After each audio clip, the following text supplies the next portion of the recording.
সন্ধে হয় হয় বিশুদার রোল চাউমিনের দোকানে ভিড় করেছে কল্পন, সুব্রত, নয়নের দলটা। দিনটা রোববার। কাল থেকে আবার অফিস আর রোজকার কাজকর্ম। এই রোববারগুলো তাই সবটুকু আনন্দ শুষে নিতে চায় সবাই। ওহ বাপরে, বিশুদা যা ঝাল দিয়েছো না, একেবারে চোখ দিয়ে জল চলে আসছে। কেন রে, খুব যে বলিস? তোর অফিসের সামনে চিকেন রোল যা বানায় খেয়ে একেবারে স্বর্গে চলে যাস। এবার খা, তোরটা ইচ্ছে করে বেশি ঝাল দিয়েছি। একদম ঠিক করেছো বিশুদা, খুব নিজের অফিসের গল্প ঝাড়ে। তা ভাই, তোর পাশের ডেস্কে সেই সঙ্গীতা কি বললো? কেমন যেন প্রেম প্রেম গন্ধ পাচ্ছি। ভাগ, আজে বাজে বকারা জায়গা পাস না, মেরে একেবারে না। সবার মধ্যে খুনসুটি চলতে লাগলো। কল্পন, সুব্রত, নয়ন, বিপ্লব সবাই এই বাবলাতলারই আদিবাসিন্দা। বাবলাতলা আধা শহর এলাকার মধ্যেকার একটা ছোট্ট পাড়া বলা যায়। ছোট্ট এলাকা বলেই সবাই সবাইকে চেনে, আপনজন হিসেবেই দেখে। এই বিশুদাই তো কারখানার চাকরি খুইয়ে যখন বাড়িতে বসেছিল, কল্পন, সুব্রতরাই টাকা তুলে এই দোকানটা করে দিয়েছিল তাকে। এমন সময় বিশুর দোকানের সামনের ঢালাই রাস্তাটা দিয়ে একটা ম্যাটাডোর ঢুকলো। তাতে বাড়ির টুকটাক জিনিস। পাড়ায় নতুন মানুষ এলো মনে হয়। পাড়ায় নতুন কেউ এলো মনে হচ্ছে। বিপ্লব গলা বাড়িয়ে গাড়িটার দিকে দেখলো। সেটা বাঁদিকের কালো ঘাট বাঁধানো পুকুরটার পাশ দিয়ে চলে যাচ্ছে এলাকার সব থেকে ভাঙাচোরা পুরোনো বাড়িটার দিকে। কিন্তু হাতিবাড়ির দিকে যাচ্ছে, ওটা তো ভেঙে পড়ার মতো অবস্থা। ওখানে থাকবে কি করে রে ভাই? তাই নাকি? আর বাড়ি পেল না এলাকার, শেষে মরার জন্য ওই ভাঙা বাড়ি থেকে ঢুকছে। চল তরে গিয়ে দেখি ব্যাপারটা কি। ওই বাড়িতে থাকতে এসেছে পাগল না পেট খারাপ? সবাই উঠে পড়ল। তারা সবাই পাড়ার ছেলে। অচেনা লোক হঠাৎ এসে এমন ভাঙা বাড়িতে কেন ঢুকছে জানা দরকার ভেবেই সেদিকে চলল সবাই। কালো পুকুরটার পাশ দিয়ে যখন যাচ্ছে সবাই, তখন আঁধার নেমেছে। মাথার ওপর দিয়ে বাদুড়ের ডানা ঝটপট করে উড়ে যাওয়ার শব্দ পাওয়া যাচ্ছে। সবাই ব্যাপারটা নিয়ে বেশ কৌতূহল অনুভব করছে। পুরনো বাড়িটার সামনে একটা আধভাঙা হাতির মূর্তি আছে। মূর্তিটা পাথরের, তাই এই বাড়ির নাম হাতিবাড়ি। ওরা যখন পৌঁছলো সেখানে, দেখলো একটা রোগা লোক মালপত্তর নামানোর তদারক করছে। এই যে দাদা, শুনছেন? লোকটা তাদের ডাকে ঘুরে তাকালো। চোখগুলো কোটরে ঢুকে গেছে তার।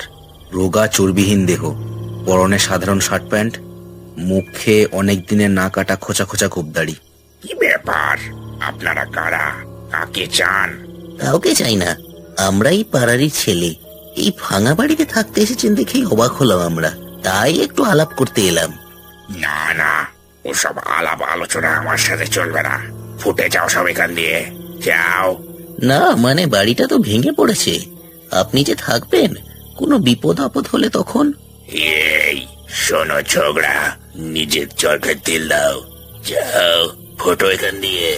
বলেই গটগট করে লোকটা ভেতরে চলে গেল। সুব্রত, কল্পনরা ভ্যাবাচেকা খেয়ে দাঁড়িয়ে থাকলো সেখানেই। লোকটার সুবিধার মনে হচ্ছে না ভাই, থানায় খবর দিবি নাকি? না রে, পাগল নাকি? কি বলবি থানায়? একটা লোক ভাঙা বাড়িতে থাকতে এসেছে, অ্যারেস্ট করে লকআপে রাখুন।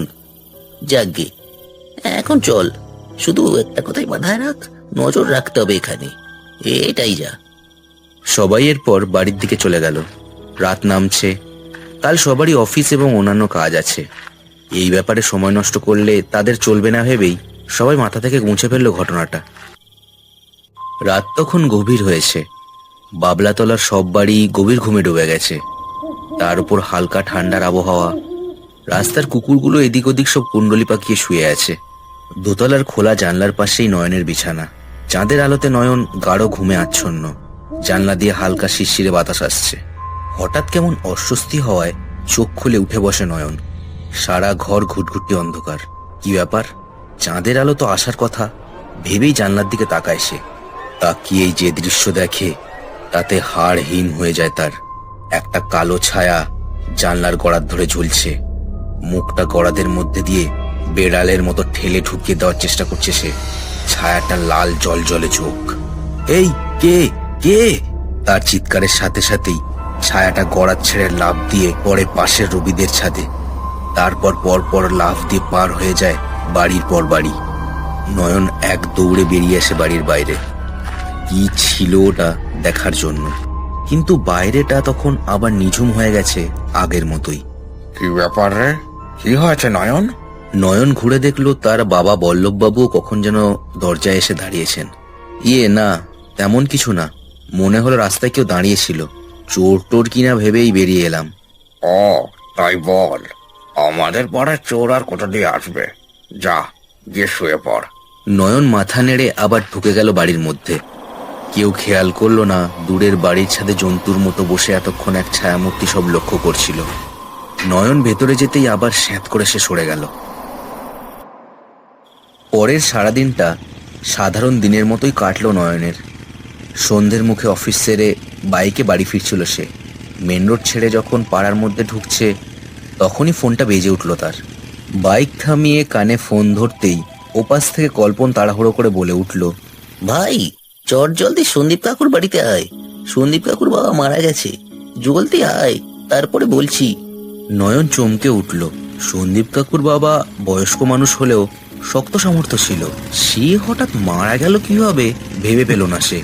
যখন সন্দীপ কাকুর বাড়ির সামনে এসে পৌঁছালো নয়ন, দেখলো পাড়ার আরো অনেকে সেখানে আছে। সন্দীপ কাকুর বাবার বডিটা উঠোনে শোয়ানো। নয়ন ভেতরে ঢুকে সেদিকে তাকিয়ে চমকে উঠল। শরীরটা রক্তশূন্য, যেন রাতারাতি রক্তাল্পতায় মৃত্যু ঘটেছে মানুষটার। কি করে হলো এসব? দেখে তো মনে হচ্ছে ঠিকই ধরেছিস, ডাক্তারবাবুও তাই বললেন। কেউ যেন সারা শরীরে রক্ত চুষে ছিবড়ে করে দিয়েছে। এই যুগে এসব মানতেও বিরক্ত লাগছে, কিন্তু দেখে মনে হচ্ছে ভ্যাম্পায়ার, মানে রক্ত চুষা টাইপের কিছু। তোর মুন্ডু, হতেই তো পারে কোনো অজানা রোগ হয়েছিল ওনার, আগে ধরা পড়েনি, তাই না? না, আমি জানি না ভ্যাম্পায়ার কিনা, তবে কিছু একটা। তার কথা শুনে সবাই উদ্গ্রীব হয়ে তার মুখের দিকে তাকালো। নয়ন কাল রাতের কথা সব বলল তাদের। শুনে সকলেরই মুখ থমথমে হয়ে উঠল। তোর চোখের ভুলও তো হতে পারে ভাই, আজকালকার যুগে এসব মানা যায় না। আর ভ্যাম্পায়ার বা রক্তচোষাকে আসলে যে পুরোনো দিনের লোকেরা ওই রক্তাল্পতার মতো রোগে আক্রান্ত রোগের মৃত্যুর কারণ হিসেবে চিহ্নিত করত, সেসব কথা সবাই জানে এখন। ওসব বাদ দে, চল ওদিকে। মৃতদেহ ঘাটে নিয়ে যাওয়ার কাজ শুরু হবে। সকলে সেদিকে এগিয়ে গেল, কিন্তু তবুও মনের মধ্যে খচখচানিটা রয়েই গেল সবার। মৃত্যুটা যে স্বাভাবিক নয় তা যতবার মৃতদেহর দিকে চোখ পড়ছে খুব ভালোভাবে সকলে বুঝতে পারছে সেটা। এর পরের দুদিন কোনো অঘটন ছাড়াই কাটলো। পাড়ায় সকলের মধ্যে চাপা একটা আতঙ্ক ছড়িয়ে রইল ঠিকই, কিন্তু তার মধ্যেই সবার রোজনামচা সাধারণভাবেই চলতে লাগলো। নয়ন সেদিন রোজকার মতোই বাড়ি ফিরছে অফিস থেকে। বাইকটা নিয়ে পাড়ার মোড়ে ঢুকছে, দেখলো বিশুদার দোকানের সামনে থানার বড়বাবু জিপ থামিয়ে জিজ্ঞাসাবাদ করছে। নয়ন বাইক দাঁড় করালো। কি ব্যাপার বোঝার জন্য নেমে এগিয়ে গেল সেদিকে। কি ব্যাপার স্যার, কিছু হয়েছে নাকি গো বিশুদা? আপনি কে? আমি বিশুদার চেনা জানা, এই আপনারা এখানে আছেন তাই দেখি এগিয়ে এলাম। ও আচ্ছা, না তেমন কিছু না। পাড়ায় আবার একটা লোকের মৃত্যু ঘটেছে জানেন তো? একই রকম ভাবে রক্তশূন্য দেহ পূব পাড়ের মাঠের ধারে পড়েছিল বডিটা। তাই কেউ কিছু জানে কিনা সেটার জন্য জিজ্ঞাসাবাদ চলছে। আবার কে মারা গেল? জানেন না দেখছি, পাড়ায় থাকেন, খবর রাখেন না। আপনাদের এলাকার ওই ভবগুড়ে লোকটা, কি যেন নাম, নেব পাগলা, অবশ্য আপনার জানার কথাও নয়। দুপুরবেলা একটা ঝোপের মধ্যে বডিটা আবিষ্কার করে একজন। যাই হোক, চোখ কান খোলা রাখবেন, পাড়ার ছেলে আপনারা, উল্টো পাল্টা কিছু দেখলেই খবর দেবেন। চলি। বলে বড়বাবু আর হাবিলদার এগিয়ে গেল জিপের দিকে। বিশুদা বেশ ভয় পেয়েছে বড়বাবুর এরকম জিজ্ঞাসাবাদে। ভেবাচাকা খেয়ে গেছে একেবারে মানুষটা। আবার একজন একই রকম ভাবে মারা গেল গো বিশুদা। কি কেস বলো তো, কিছুই বুঝতে পারছি না। আমিও তো কিছুই বুঝতে পারছি না ভাই, এ পাড়ায় থাকাটাই যে চাপের হয়ে যাবে এরকম চলতে থাকলে। এমন সময় সুব্রত এসে দাঁড়ালো সেখানে। তার চোখ মুখ দেখে মনে হচ্ছে সেও সব জানে। শুনেছিস নিশ্চয়ই সব, কি যে হচ্ছে। আগের দিন তো ওদের বললাম, তোরা সবকিছু হেসেই উড়িয়ে দিলি। শুনেছি ভাই, কিন্তু পাড়ায় ভ্যাম্পায়ার এসে জুটেছে এটা যদি মানতে বলিস, মানতে পারবো না। আমার কিন্তু আরো একটা সন্দেহ হচ্ছে, জানিস তো? বলিস কি, গোয়েন্দাগিরি কবে থেকে শুরু করলি আবার তুই? যাকগে, কি সন্দেহ শুনি? আরে ভুলে গেলি নাকি, হাতিবাড়ির ওই লোকটা এ পাড়ায় আসার পর থেকে কিন্তু এসব শুরু হয়েছে। তবে তো লোকটাকে ধরে ঘাকাটক দিলেই সব ঝামেলা মিটে যায়। যা বিশুদা, কি যে বলো, ওরকম কোনো প্রমাণ ছাড়া কাউকে ধরে ঘাকতক দেওয়া যায় নাকি? আচ্ছা, তোর কথাই যদি ঠিক হয় তবে চোখ কান খোলা রাখতে হবে। কিছু বুঝলে তখন কোনো ব্যবস্থা নেওয়া যাবে। এসব কথা বলতে বলতেই 4 জনের দলের বাকি 2 জনও সেখানে এসে পড়ল। 4 জনে ব্যাপারটা নিয়ে আলোচনা করতে লাগলো। এর পরের 2 দিন আবার নির্বিঘ্নে কাটলো, কিন্তু পাড়ায় সন্ধ্যের পর লোকজনের চলাচল প্রায় বন্ধ হয়ে গেছে। খুব দরকারে কেউ বেরোলেও 2 জন একসাথে বেরোচ্ছে হাতে টর্চ নিয়ে। জায়গাটা আধা শহর হলেও এখানকার অবস্থা প্রায় গ্রামের মতো নির্জন হয়ে গেছে এখন। ভয় জিনিসটাই এরকম, সে শহর গ্রাম কোনো কিছুই দেখে না, ভয় সব জায়গাতেই একই রকম প্রভাব বিস্তার করে। আজ অফিসের ছুটি। সকাল সকাল নয়ন আর সুব্রত বিশুদার দোকানে চা খাচ্ছে। বিশুদার দোকানে সকালবেলা পরোটা, ঘুগনি, টোস্ট, চা সবই পাওয়া যায়। টুকটাক লোকজনও আসছে। সবার মুখেই পাড়ার ঘটনাগুলো নিয়ে আলোচনা শোনা যাচ্ছে। হঠাৎ সুব্রত নয়নকে কুনুই দিয়ে একটা গুঁতো দিল। আরে কি হচ্ছে কি? বুড়ো বয়সে ছেলে মানুষই করছিস? চা পড়ে যাবে যে। ওরে হাঁদা, সামনে দেখ। নয়ন সামনে তাকিয়ে দেখল হাতিবাড়ির সেই লোকটা সামনে রাস্তা দিয়ে হাতে চটের থলে নিয়ে হন করে হেঁটে চলেছে বাজারের দিকে। ওয়েট, পিছু নেব, চল। সুব্রত আর কোনো কথা না শুনে উঠে হাঁটা দিয়েছে লোকটার পেছনে। নয়নও উপায়ন্তর না দেখে সাথে চলল তার। লোকটা কোনো দিকে দেখছে না, একভাবে পুতুলের মতো হেঁটে এগিয়ে চলেছে। রোদে লোকটা ছায়াও পড়েছে, মানে ভূতপেত নয়, মানুষ, কিন্তু ভাব সত্যি আজব। লোকটা এসে ঢুকলো একটা মুদিখানা ধরনের দোকানে। নয়ন আর সুব্রত রাস্তার ওপারে দাঁড়িয়ে দেখতে লাগলো সে কি কেনে। এপার থেকে বোঝা গেল না কি সব কিনে থলেতে ভরেই আবার হন্তদন্ত হয়ে বেরিয়ে আগের মতোই পুতুলের মতো হেঁটে এগিয়ে গেল সে হাতিবাড়ির দিকে। নয়ন আর সুব্রত তখনই দোকানের সামনে চলে গেল দোকানদারকে জিজ্ঞাসাবাদ করার জন্য। এই ঘটুদা, কি কিনলো গো? আর বলেস না, পাগল লোক একেবারে। এই 2 দিন আগেও দেখলাম এলো, এসে 7 বোতল সেন্ট আর 25 প্যাকেট ন্যাপথলিন নিয়ে গেল। অন্য খদ্দের এসে ঝামেলা করছে, তারা জিনিসপত্র পাচ্ছে না। রক্তের সব কোথা দিয়ে যে পাড়ায় সব পাগল এসে জুটছে। আর কোনো কথা শুনলো না তারা। হন করে হাঁটা দিল হাতিবাড়ির দিকে। হাতিবাড়ির সামনে এসে দেখলো ভাঙা গেটটা একই রকম রয়ে গেছে, কেউ নেই সেখানে। বাড়িটা যেন দাঁত বের করে হাসছে তাদের দেখে। বাপ রে, ন্যাপথলিন আর সেন্টের গন্ধ এখান অব্দি পাওয়া যাচ্ছে। লোকটা কি করে বলতো ভেতরে? আমার সন্দেহ ঠিক হলে আজ রাত্রেই তো প্রশ্নের উত্তর পেয়ে যাব। শোন, বাকি 2 জনকে এখন কিছু জানানোর দরকার নেই। রাত ঠিক 9টার সময় কালো পুকুরের পাশে দেখা করিস। এই 9টার সময় হবে না রে, কাল আমার অফিস আছে। চুপ বেটা, যা বলছি তাই করবি। নয়ন দেখলো এর সাথে তর্ক করে কোনো লাভ নেই। দুজনে রাতে কি ঘটবে তার কথা চিন্তা করতে করতে ফিরে গেল বাড়ির দিকে। আবার রাত নামলো। পাড়াটা আজ একেবারেই নিশ্চুপ। দূর থেকে কুকুরের ডাক শোনা যাচ্ছে শুধুমাত্র। হলদে রাস্তার আলোয় অন্ধকার বাড়ি আর গলিগুলো দেখে মনে হচ্ছে কেউ এখানে থাকে না। কোনো মন্ত্র বলে যেন সব মানুষ ভ্যানিশ হয়ে গেছে। কালো পুকুরের পাশে বাইক নিয়ে এসে দাঁড়ালো নয়ন। গাটা ছমছম করছে তার। কেউ কোথাও নেই। সুব্রত আসেনি। ব্যাটা নিশ্চয়ই ভোস করে ঘুমোচ্ছে। এসেছিস তবে? ভাবলাম আসবি না হয়তো। চল জলদি। আর কোনো কথা না বলে সুব্রত হাঁটা দিল হাতিবাড়ির দিকে। নয়নকেও অনিচ্ছাসৎ বাইক থেকে নেমে হাঁটতে হলো তার সাথে সাথে। হাতিবাড়ির সামনে যখন এলো তারা, দেখলো বাড়িটা যেন পিশাচের মতো ঘাপটি মেরে বসে আছে অন্ধকারে। বাড়িটার উপর গোল চাঁদ উঠেছে। একেবারে পাক্কা সিনেমার ভূতের বাড়ির সেট মনে হচ্ছে দেখে। এবার এখানে কি আছে? প্রত্যেক 2 দিনে একজন করে মারা গেছে পাড়ায়, আর লোকটা আসার পর থেকেই এইসব ঘটনা ঘটছে। এইটুকু ব্যাপার তো ছোট বাচ্চা ছেলেও বুঝতে পারবে। আজ 2 দিন পেরিয়ে 3 দিনের রাত। যা হওয়ার হয়তো আজই হবে, তাই একটা চান্স তো নিয়েই দেখা যায়, তাই না? তুই এই জন্য এখানে এলি? যত সব বোকা বোকা কথা। রাতের ঘুম নষ্ট করে গোয়েন্দাগিরি ফলাচ্ছে। তোর না হয় ভাই অফিস নেই, আমার তো। ছাদের দিকে দেখ। নয়ন চমকে ছাদের দিকে দেখলো। দেখেই পিঠ বেয়ে ঠান্ডা স্রোত নেমে গেল বরফের। দেখলো লোকটা ছাদের পাঁচিলে এসে দাঁড়িয়েছে। চোখ দুটো যেন ধকধকে অঙ্গারের মতো জ্বলছে তার। কয়েক মুহূর্ত, তারপরে লোকটার চেহারা বিকৃত হতে শুরু করলো। পিঠ থেকে বেরিয়ে এলো বাদুড়ের মতো বিশাল 2 ডানা। কুঁজো হয়ে গেল শরীরটা।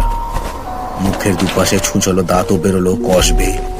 ওদের চোখের সামনেই লোকটা ডানা ঝটপটিয়ে ফতফত করে উড়ে চলল পাড়ার দক্ষিণ দিকে। এই দক্ষিণ দিকে কাদের বাড়ি জানো? নয়ন হা করে তাকিয়েছিল ছাদের দিকে। সুব্রতর কথায় চমক ভাঙল তার। আরে ওটা কি ছিল? কি হচ্ছে এখানে? আরে তুই দক্ষিণ পারে কাদের বাড়ি সেটা বল, জলদি বল, আমার মনে পড়ছে না। হ্যাঁ, দক্ষিণ পারে নিহার বাবুদের বাড়ি। বুড়ো মানুষ একাই থাকেন। জলদি চল, তোর বাইকটা নে, কুইক। কয়েক মিনিটের মধ্যেই নয়নের বাইকে করে দুজনে প্রায় উড়ে চলল পাড়ার দক্ষিণ প্রান্তের দিকে। সুব্রতর কানে ফোন। হ্যাঁ হ্যাঁ, নিহার বাবুর বাড়ির দিকে গেছে মনে হয়, চোখ রাখ। আরে হ্যাঁ রে, সত্যি বলছি, এই নয়নটাও আছে আমার সাথে। কে ছিল? কি হচ্ছে? আরে আমি কিছুই বুঝতে পারছি না ভাই। কল্পন আর বিপ্লব ছিল ফোনে, ওদের আমি আগেই সব বলে রেখেছিলাম। এখন বাইকটা জলদি চালা তুই। প্রায় উড়েই এসে হাজির হলো তারা নিহার বাবুর বাড়ির সামনে। সেখানে বিপ্লব আর কল্পন দাঁড়িয়ে। কল্পনের হাতে মোটা লোহার একটা রড। কি রে, এসেছে এখানে? আরে কি আসবে সেটা তো বলবি। একটু আগে এমন হাওয়া দিল, ধুলোয় যেন চোখ মুখ কানা করে দেওয়ার জোগাড়। কি? কুইক, ভেতরে চল সবাই। বলেই দৌড়ে ভেতরে চলল সে। বাকি তিনজনও পিছু নিল তার। কি ঘটছে কিছুই বুঝতে পারছে না তারা। দমাদম দরজায় দুই লাথি মেরে ভেঙে ফেললো সুব্রত। তারপর দৌড়ে ভেতরে ঢুকলো সে। ছোট্ট বাড়ি নিহার বাবুর, সামনেই একতলায় শোবার ঘর। একা মানুষ তিনি। চারজনে শোবার ঘরে ঢুকে অন্ধকারে কিছুই দেখতে পেল না।